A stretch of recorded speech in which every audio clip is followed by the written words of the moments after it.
I sat alone in a Denny's off of Route 14 with a side of bacon and a ball of yarn 2 days before Christmas. Other diners may have wondered at this picture, a lonely traveler knitting a crooked purple scarf while watching a Christmas movie on her laptop. But there weren't any other diners there. It was just me, lonely and waiting. For many of us, the longing of Advent is very real, because there is nothing like the insistence that all must be merry and bright to illuminate the hardest parts of life. Christmas is my favorite holiday, but I remember spending this season single and avoiding the inevitable parade of happy family photos and holiday engagements on social media. I remember one Christmas spent at a Starbucks, sitting across from my boyfriend's parents so they could warn me he was going to break my heart. They were right.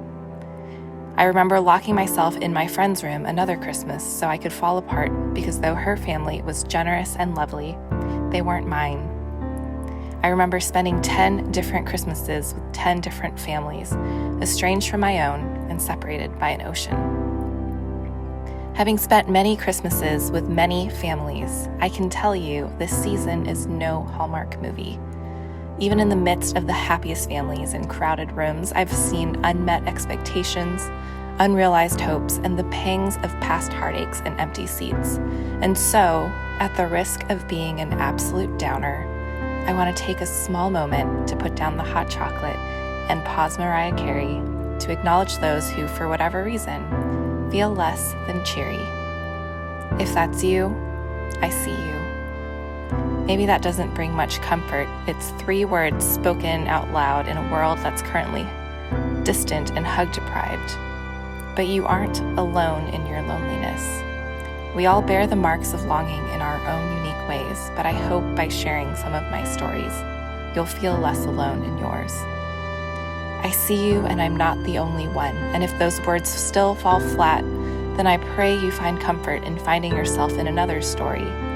A baby born in a borrowed bed, to a family that did not understand him, to a world that would reject him.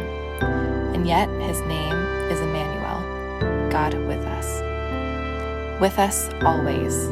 With us when we feel the peace and joy his presence brings, but especially with us when we struggle to feel it, especially with us in the moments we feel most alone. So as we await his coming, both for Christmas present and Christmas future, as we sing carols and wish friends a happy holiday, may we remember that Jesus' definition of a Merry Christmas is not one without sorrow, longing, or messiness, but one that is infinitely sweeter because he is there with us in all of it. In laughter and rejoicing, he is there. In my moments of fear and doubt and loneliness, he is there. From manger to grave and back again, he is God with us. He is with you.